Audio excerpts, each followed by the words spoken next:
Ekkun għawkom l-ura l-program Newsfeed, qed jingħaqad magħna bħalissa l-panel li għandna magħna dalwaqt se niddiskutu it-terrorizmu propju bħalissa aħna u nitkellmu qed jiġri attakk kif smajtu fl-aħbarijiet fil-Kanada fejn anke ġew sparati tiri fid-direzzjoni tal-Prim Ministru Kanadiż. Aħna se naqdu dalwaqt ma' Robert Cremona li se jkun qed jaġġornana bl-aħħar żviluppi li qed iseħħu fil-Kanada bħalissa. Ukoll il-punt ta' tluq ta' dan il-programm huwa dan l-artiklu din l-istorja esklusiva li deret fil-moment ta' nhar il-Ħadd illi sindku ta' Tripli assoċjat ma' l-Al-Qaeda kien f'Malta fil-ġimgħat li għaddew u dwaru il-moment għamlet diversi mistoqsijiet lill-Ministeru tal-Intern li baqgħu mhux imwieġba. Aħna se niddiskutu ftit dwar dan ukoll se jkollna magħna lil Joe Mifsud, l-avukat Joe Mifsud ma' mistiedna oħra li dan waqt jippubblika dan il-ktieb Terror Footprints li jitkellem dwar affarijiet li għandu xaqsmu ma' terroristiċi relatati ma' Malta. Se nitkellmu dwar hijacks li ġraw affarijiet oħra li ġraw għaw Malta. Mela, ħanaraw dak panel li għandna magħna llum għandna l-Anthony Abela Medici, kulħadd jafu bħala l-espert forensiku Joe Mifsud li kif qedtilkom aktar qabel se jippubblika dalwaqt dan il-ktieb u lil Latif illi huwa l-President aħjar tajda inti Ahmadija Muslim Jamaat Malta. Tajjeb għatta? Tajjeb. Tajjeb, li hija komunità spjegalna ftit x'inhi? Hija komunità f'ħdan Islam għax il-profeta Addis Muhammad paċi tkun miegħu bassar li fil-aħħar żmien se jiġi il-Messija u riformatur se jirriforma t-tagħlim Iżlamiku.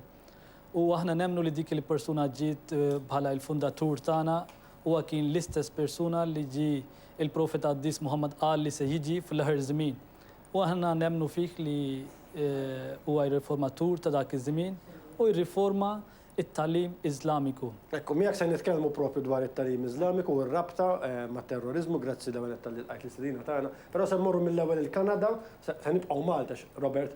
Malta qiegħed però qed jiżviluppaw ħafna fejn Robert Cremona qiegħed isegwihom. Robert, l-aħħar żviluppi mill-Kanada x'ġara matul il-ġurnata u l-aħħar żviluppi li hemm bħalissa jidher li għatem minn dawn it-terroristi ħan sejħulhom jekk jew kriminali illi għadhom ġolbini tal-Parlament. Ekku, fil-fatt torbot ukoll ma' diskussjoni li jidher li se jkollkom illum fil-programma li dak kollu li ġara l-Kanada llum qed il-medja terreferi għalih bħala qatt ta' terrur minn persuni u persuni mhux magħrufa, naġġornawkom malajr dak li seħħ serje ta' sparaturi fil-Parlament Kanadiż anke fuq in-naħa ta' barra fejn il-monument tal-gwerra, il-War Memorial kif ukoll qrib is-suq li hemm fiċ-ċentru ta' Ottawa. Tajjeb ngħidu li issa propju ftit minuti ilu ġie konfermat li s-soldat li intlaqat fl-isparatura li seħħet qrib il-monument tal-gwerra tilef ħajtu fl-isptar. Jiġifieri konfermat li s-soldat li kien ferut issa miet. Kif edna serje ta' sparaturi. Hemm madwar 30 tiru xek, Robert. Konferma li hemm 3 persuni rikoverati li start nejn minnhom stabbli, iżda jista' jkun hemm aktar feruti. Żewġ updates ta' malajr, il-Prim Ministru Stephen Harper se jindirizza lill-medja fil-minuti li ġejjin. U interessanti wkoll għamilna kuntatt ma' numru ta' persuni permezz tas social media li jgħixu l-Kanada, tafu li hemm ħafna Maltin jgħixu l-Kanada, mill-ftit li nexxilhom jgħidulna naqas mill-kuntatti li huma stess jidher li ma kienx hemm Maltin fiż-żona, l-inqas dik iż-żona ta' Ottawa waqt li jseħħu l-isparaturi u għalhekk aħna se nkomplu segwu anke dawk l-iżviluppi minn dak l-ambitu kif nafu hemm numru ta' Maltin jgħixu l-Kanada kemm f'Ottawa u anke f'Toronto. Jiġifieri min-naħa ta' newsroom tagħna se nkomplu nsegwu jekk kienx hemm Maltin involuti f'waqt li dalgħodu kien hemm l-isparaturi ġewwa l-Kanada. Ovvjament din hija sitwazzjoni qed tiżviluppa tista' tgħid kull minuta u għal dawk li jixtiequ jżommu ruħhom kontinwament aġġornati anke permezz tal-website tagħna maltarightnow.com qed nagħmlu updates frekwenti kif ukoll hemm ukoll numru ta' ritratti kif ukoll filmati fuq is-sit tagħna maltarightnow.com. Grazzi ħafna Robert, kif qalilkom l-aktar dettalji tistgħu issegwhom fuq il-Malta Right Now dwar din l-istorja. Ekku, ħanet xi ħaġa wkoll dwar din l-istorja li kellna fil-mument ta' nhar il-Ħadd, storja li l-newsroom ta' Media Link se tkompli segwi l-istorja ta' Al-Ħatari li huwa sindku ta' Tripli illi fil-ġimgħat li għaddew qed nirrapportaw illi kien Malta fil-fatt l-aħbar kienet ikkonfermata u intbagħtu diversi mistoqsijiet anka bira pruvaw il-ġurnalisti tal-Media Link jagħmlu dawn il-mistoqsijiet lill-Prim Ministru fil-konferenza stampa li kellu mal-Prim Ministru Libjan iżda ma natajniex l-opportunità li nagħmlu mistoqsijiet fosthom jekk għal-ħatar kienx mistident tal-gvern, jekk kienx offrut servizz ta' sigurtà, jekk kienx offrut l-assa.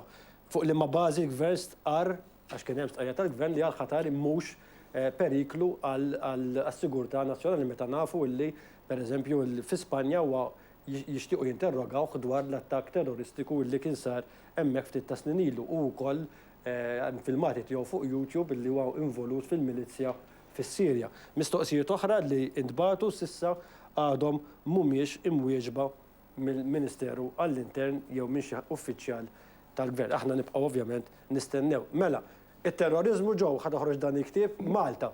Il-pożizzjoni tagħna din il-preżenza ta' dan il-bniedem qegħdin f'post illi fi frontiera bejn id-dinja Arbija, id-dinja Afrikana u l-Ewropa. Għandna fuq naħa l-Middle East illi inti.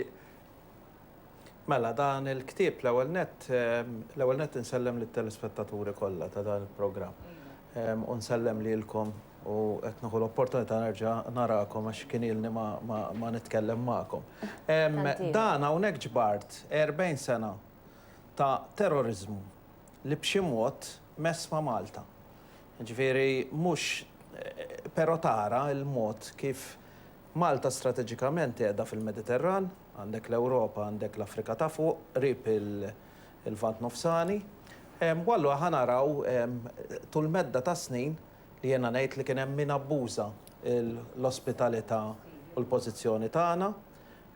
Għandek ftuħ, ġifieri ta' xejn tella l-ħitan u affarijiet bħal dawn, però għandek min jispiċċa hawnhekk jew inkella ikollok każijiet li mhux suppost ġrawwa hawnhekk imma b'xi mod jew għaddew minn Malta jew inkella eżempju il-hijack tal-Egypter dak ma kienx il-ktieb Hatteras Footprints u Shadows of International Terrorism over Malta. Sintendi hemm il-kollega tiegħi wkoll Martin Mugelli li ħa paċenzja tajtu ma nafx kemm il-dokument, ma nafx kemm ir-ritratt, ma nafx kemm il-manuskritt li tajtu 800 page kien. Tajtu biċċa xogħol. Tajtu biċċa xogħol, ġifieri perfezzjona. Fil-fatt qiegħed bil-lif bħalissa, però dan ħanejdilkom l-istorja kif beda x-xogħol. Dan kull meta kont niltaqa' ma' Martin Mugelli kien il-kap tar-rappreżentanza tal-Unjoni Ewropea f'Malta tal-Kummissjoni Ewropea.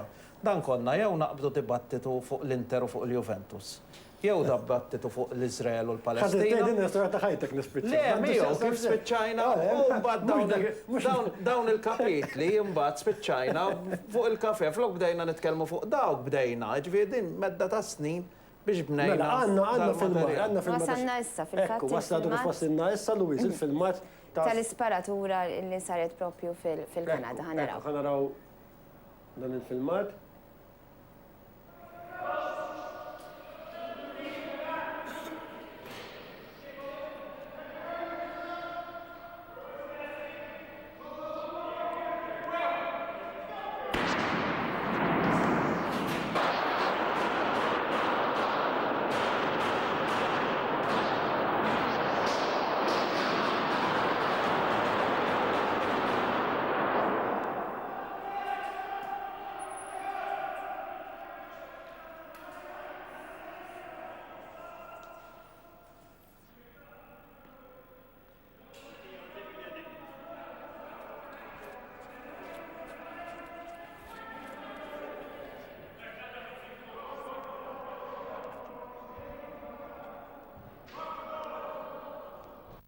Dottora Bella Medi, inti għamilt ħafna mort wara biex meta tara l-filmati hekk tixxokkja ruħi ġifieri.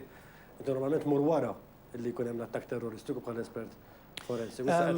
Normalment iva, meta kien hemm l-Egypter hijack kombinazzjoni kont l-ewnet sar l-Egypter hijack fl-24 ta' Novembru li kien fil-għaxija.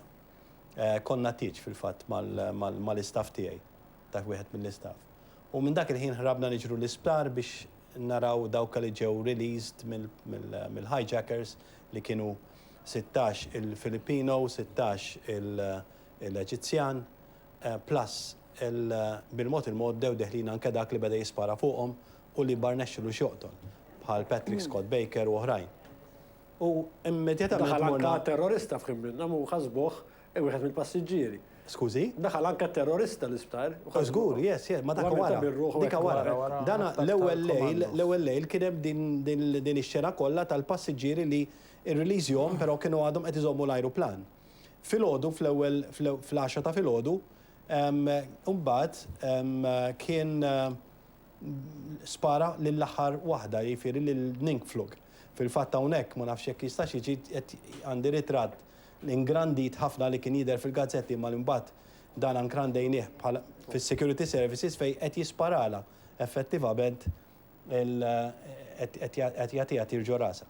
Ninkflug ġiet mippikjata fit-tieta ta' wara l-ofsinhar mis-security services Maltin, qed tieħdet il-Caringre aw tieħdet St. Luke's dak iż-żmien fejn fis-6:30 mbagħad kellha tiġi operata.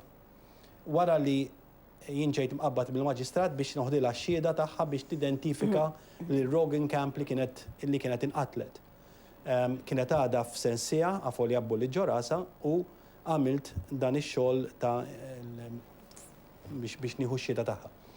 Immedjatament wara mort l-airport ma' driver, kif wasalt l-airport fit-8 ta' bil-lejl, bdew sparaturi bħal da eżatt fuq il-microphone tal-pulizija.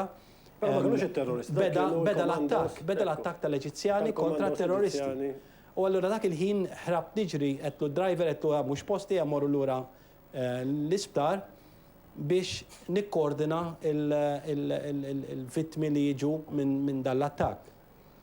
Fil-fatt ġejt imqabbad biex neżamina ġejt imqabbad biex effettivament it-tobba kollha tal-casualty ġew impoġġija taħt idejja kif ukoll it-tobba li kienu ittieħdu l-airport. U jien kont l-ewwel wieħed li mort nippikkja il-feruti meta ġiet l-ewwel hospital bus. Kif waslet il-hospital bus fil-casualty? Qabżu 4 minn nies pajżana b'slippers f'saqajhom poġġew submachine gun ma' rasi. Ġifieri, I was actually in the deep end. Daw ippuxxjawni aside, baqgħu deħlin fil-casualty biex ifittxu il-terrorista. And they were ready to shoot anyone.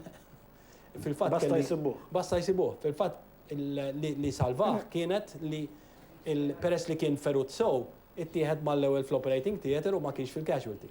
Se nkomplu nitkellmu propju dwar il-każ tal-hijack tal-Egypter, però qatif taħseb li d-dinja Musulmana qiegħda tagħmel minn kollox propju biex tiġġieled it-terrorizmu.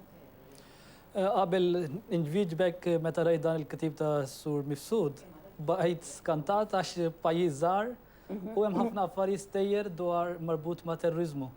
U ma kunx naf dawk l-affarijiet, kont naf ftit l-istejjer imma kien hemm ħafna. Il-mistoqsija tiegħek il-dinja Iżlamika ma tagħmilx sforz kollu biex tiġġieled din it-terrorizmu. Imma sfortunatament hemm ħafna pajjiżi jew xi gruppi li huma involuti f'dawk terrorizmu jew estremizmu. Dak huwa sfortunat ħafna għax jekk naraw li jgħid l-Iżlam dwar dawk l-attakki, jiena nista' ngħid li l-Iżlam kategorikament jiġħed kull forma u kull tip ta' ekstremizmu jew estremizmu għal kull raġun. Kwalunkwe raġuni hemmhekk l-Iżlam ma jiġġustifikax u ma jagħti l-ebda permezz fuq dawk l-atti. L-Iżlam kompletament huwa kontra il-violenza. Fil-politika, fil-reliġjon, jew fi xi osma oħra, il-violenza huwa bod mill-Iżlam kemm id-dawl jew id-dak huwa bod mid-dawl. Hemmx rabta bejn l-Iżlam u t-terrorizmu. U għaliex ngħidek għax il-profeta Qaddiż Muhammad li ġab it-talim Iżlamiku fid-dinja, Alla jgħid dwaru fil-Quran li huwa il-ħanina tal-umanità kollha. Alla huwa wkoll issemma lilu jnifsu Rabbul Alamin li huwa mulej tal-univers kollu, tal-popli kollha. M'hemmx Alla tal-Musulmani biss. Il-Quran ma jgħidlekx illi meta huwa permessibbli li tieħu propju il-ħajja ta' bniedem illi toqtol. Le dan huwa dnub kbir biss fil-Islam li meta xi ħadd jieħu il-ħajja ta' bniedem. għax nemmnu li id-dem tal-bniedem huwa sagru u il-Quran jenfasizza ħafna fuq il-krua tal-qtil u jgħid li min joqtel bniedem dan se jkun bħal kiku qatel l-umanità kollha u jekk xi ħadd issalva ħajja tal-bniedem dan huwa qatt dasek tajjeb li bħala huwa salva ħajja tal-umanità kollha. U imbagħad ukoll alla jgħid li l-profeta qaddis lilu nnifsu qal li il-Musulman veru huwa dak li min idu u il-sinu l-oħrajn huma fis-sigurtà, fis-slim, fil-paċi. Jekk l-Iżlam huwa paċi, il-kelma tal-Iżlam ukoll ifisser paċi, kif jista' jkun li l-Musulman joqtol lill-bniedem? Dan huwa dnub kbir biss fil-Islam. Però għatif naraw ukoll ġifieri ġew mar il-Palestina u naf l-intervista ħafna minnhom nies illi ħabbar kawża tagħhom saħal si trejneħu ħajjithom bidejhom, ġifieri jagħmlu dawn li nsejħulhom attakki suwiċida, ġifieri l-iktar famużi bħal ta' Twin Towers imma bejn l-Iżrael u l-Palestina jiġru tista' tgħid spiss. Ġifieri dawn in-nies mhux Musulmani mhux ineħħu ħajja tagħhom stess issa hawnhekk u jmutu jneħħu tal-oħrajn. Dan huwa Kif tiġġustifika dan mal-Iżlam? Iżlam ma jagħti l-ebda permess fa' dawk il-qatti wkoll. Imma jekk nikkota xi il-Quran jgħid, Alla jgħid fil-Quran imqaddis li Alla jagħti l-ħajja u l-mewt. Il-ħajja u l-mewt huwa kompletament fi idejn Alla u jekk xi ħadd jieħu il-ħajja tal-bniedem dan ifisser li qed juri li issa huwa qed sar Alla. Dan huwa Ġifieri daw qed imutu minn l-jom sejrin għall-premju fil-ġenna għax dawk mhux hekk ġew hekk jitkellmu. Jiena fil-ktieb hawnhekk hawn il-kummenti li ta' Fatħi Xqaq istess li nqatel f'Malta fejn qed nippubblika d-dettalji dwar jgħid kif jitħejjew dawn il-persuni biex jmorru għal missjoni. Jgħid b'mod ċar eżempju jmorru jmelsu lill-ommhom u tal-familja u dawn jafu li se jwettqu xi ħaġa li fl-aħħar mill-aħħar se jkollhom il-premju. Fil-ktieb qed hemm dawn. Imma Għatif qed jgħid li m'hemmx premju. Ma dan qed jgħid Fatħi Xqaq li imma mbagħad għandek inti għax inti għandek. Anka dan Fatħi Xqaq li ġara huwa li għandek tots differenti, persuni differenti qed jikkummentaw l-Iżlam, ġifieri anke jarawh mill-att intellettwali u teoretiku, ġifieri jiena tkellemt ma' persuni li ħadnu li huma Musulmani sewwa illi jemnu li dawn qed jabbużaw min qed iwettaq l-atti terroristiċi. Dawn qed jabbużaw bil-kelma Iżlam qed jabbużaw mir-reliġjon tagħhom għaliex int m'għandekx dritt toqtol f'isem Alla. Issa qed naraw pattern ta' terrorizmu illi hawnhekk fil-ktieb qed nitrattaw terrorizmu li int kont taf min huma l-persuni li mu l-kawża li qed jiġġieldu għalija. Kienu jagħmlu jwettqu hijack eżempju biex jieħdu l-pubbliċità dak iż-żmien għax ma kellhomx coverage biex il-kawża tagħhom tkun magħrufa, però llum l-ewwel net bil-social networking illum kulħadd jista' ixandar li jrid, ma tafx il-kawża x'inhi, ma tafx min huma dawn il-persuni, ġifieri mhux ikollok grupp jieħu r-responsabilità, ġifieri meta naraw dan li għaddej jiena is-sitwazzjoni llum nbidlet ħafna il-pattern fejn jidħol ta' terrorizmu. Ġifieri però wasal iż-żmien illi anke Shimon Peres meta ltaqa' mal-Papa Franġisku qed jipproponi stil ġdid, eżempju United Nations ta' reliġjonijiet biex dawn jiltaqgħu ma' xulxin u jkun hemm iktar kooperazzjoni u mhux konfrontazzjoni. Però dawn in-nies ma tafx il-min qed jirrappreżentaw, ma tafx l-ideali tagħhom. Issa hawnhekk biex nerġa' naqbad ftit fuq każijiet illi kellna ġifieri qed insemmu hijacks differenti, 5. Hawnhekk għall-ewwel darba ġifieri fil-ktieb qed inxandru dokumenti. Fil-fatt kont qed nuri xi ħaġa lil Dr. Abela mediċi anke hemm rapport fuqu ta' meta kien iżur lil Ali Reza il-ħabs u kien hemm id-direttur Ronald Tewma ġifieri nirrekordja il-minuta kollha. Issa jirrakkonta ħinna u. Ma nafx kemm jista' jirrakkonta, ma insomma issa tira.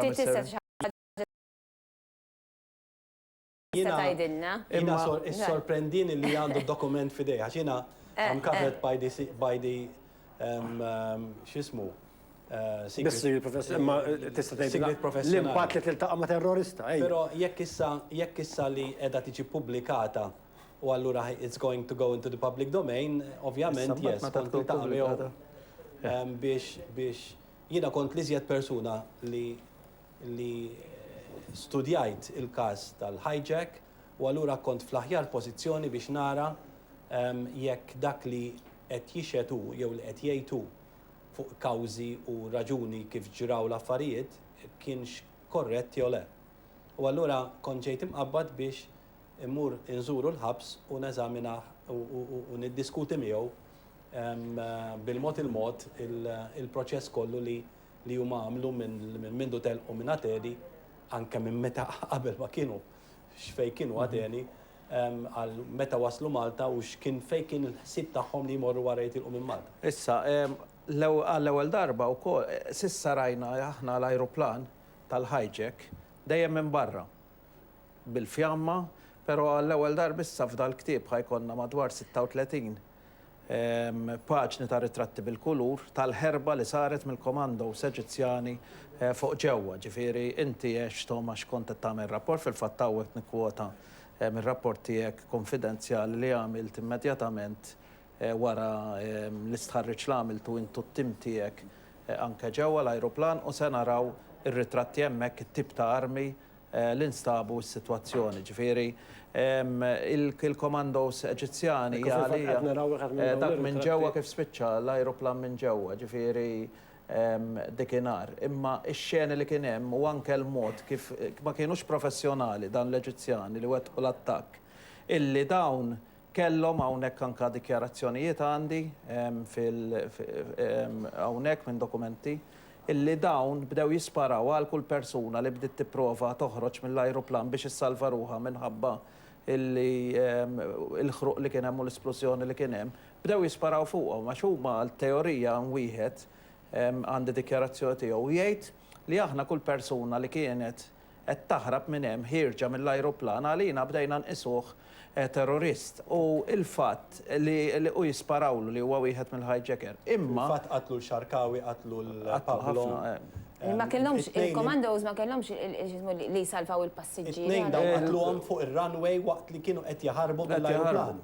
Ġifieri. Qed nitkellmu nies Huma rridu jaqtlu hijackers akkosta Akkosta kollox. U ma kienu lesti li dan u dawn hawnhekk għandna d-dettalji wkoll l-attakk li twettaq qabel il-ħin miftijem mal-Gvern Malti ta' dak iż-żmien, ġifieri. Għaliex il-terroristi huma ħafna minnhom Iżlamiċi, għaliex fl-opinjoni tiegħek? Level li jien ukoll irid biex ngħid xi affarijiet dwar dan il-ktieb. Qegħdin niddiskutu xi hijackings li saru minn Musulmani possibbli għax ma nafx id-detalji kollha. Imma għana wkoll biex naraw li dak saru minħabba reliġjon jew kien hemm skopijiet differenti. Naħseb ħafna drabi skopijiet ukoll politiċi, personali, eġenda differenti. Iktar dan l-aħħar qed naraw assoċjati ma' reliġjon fil-fatt. Fil-fatt hawn ma tajniex timbru jew hekk, ġifieri jiena ma noqgħodx inqis persuna li twettaq qatt ta' terror jien ma noqgħodx nara lix nisranija ferventi jew inkella musulmana jew Però meta tisma' għalkemm għandna ritratt partikolari fuq il-hijack tal-Eġipter li għandna dikjarazzjoni miktuba bil-ġibs Alla u akbar. Ġifieri ma mhux għax jista' jkun kienu qed jitolbu biex xi ħaġa naturali anke xi drabi jekk xi Musulman jagħmel xi xogħol ħażin, Allahu akbar joħroġ minnu għax ma jaf li xi qed jgħid. Alla dejjem jgħid affarijiet tajbin, imma jekk għamel żbal jgħidu wkoll Allahu akbar dan huwa xi ħaġa naturali joħroġ minnu u ma jafhom xi qed jgħidu. Għaliex qed isiru jissaru xi Musulmani involuti fi estremizmu. Għax ħafna drabi qed isir li il-mexxejja ta' reliġjużi Islamika fid-dinja Islamika qed jabbużaw l-injoranza u l-fqar tan-nies. Għax hemm ħafna fqar kullimkien. Hemm nies mhux edukati. U jekk ngħid fil-Pakistan pereżempju, hemm nies jieħdu il-tima tfal żgħar imbagħad brainwashjahom skont skopijiet li meta sa jikbru, se jisplodu u jgħidulhom li jekk tagħmlu dak u dan huwa ġihad u se tmorru il-ġenna hemm il-profeta Qaddis Muhammad se jilta' magħkom u intom se tgħixu il-ħajja qrib Alla. Dawn ma premji il-mexxejja reliġjuża hemm jgħidu, imma hemm m'hemmx verità li l-Iżlam jew il-Kuran ma jitkellimx dwarhom li Ġew, pajjiż bħal tagħna jista' jkun fil-mira ta' attakk terroristiku? Bħala pajjiż hawnhekk għandi meta intervistajt lil Ramadan Xalaħ li kien il-leader, is-suċċessur ta' Fathi Xqaqi, kien qalli li bitpattija rridu jwettqu attakki f'Malta ġifieri persuni fih dan il-ġihad Iżlamiku, però bħala is-suċċessur u bħala l-leader kien għamilha ċara illi jekk isiru dan l-attakki jfisser li ma jibqax l-attakki li kienu jsiru huma kontra l-okkupazzjoni Iżraeljana u allura ma rridx li jinfirex f'postijiet oħra. Aħna sintendi ninsabu miftuħin, però kien hawn attentati f'Malta ġifieri hawnhekk anke fuq interessi barranin sensiela ta' bombi, ġifieri qed nagħmel ir-rakkont inkluż xi tliet darbiet marbutin mal-premises Libjani, fejn kien joqgħod il-Charge Affairs tal-Vatikan, ġifieri hawnhekk qed nidħlu ġifieri min ħajaqrah dal-ktieb, ġifieri għandek 34 kapitlu. 110 dokumenti, ġifieri affarijiet. U fuq l-Al-Qaeda biex forsi tagħmel ftit riċerka. Alright, ftit riċerka, ġifieri għax inti titkellem fuq nhar il-Ħadd. Jekk tmur fil-11 Ottubru 2002 kien hawn operatur tal-Al-Qaeda hawnhekk li kien estradit lejn l-Italja u fil-ktieb ħanisvela wkoll kif impjegat tal-Air Malta f'Piccadilly Circus fl-Ingilterra instab ħati wkoll li kien wieħed mill-operaturi tal-Al-Qaeda. Grazzi ħafna, Dottor Abela Medici, ġew mifsud, Atif. Grazzi, ħanaddu għall-aħbarijiet sportivi.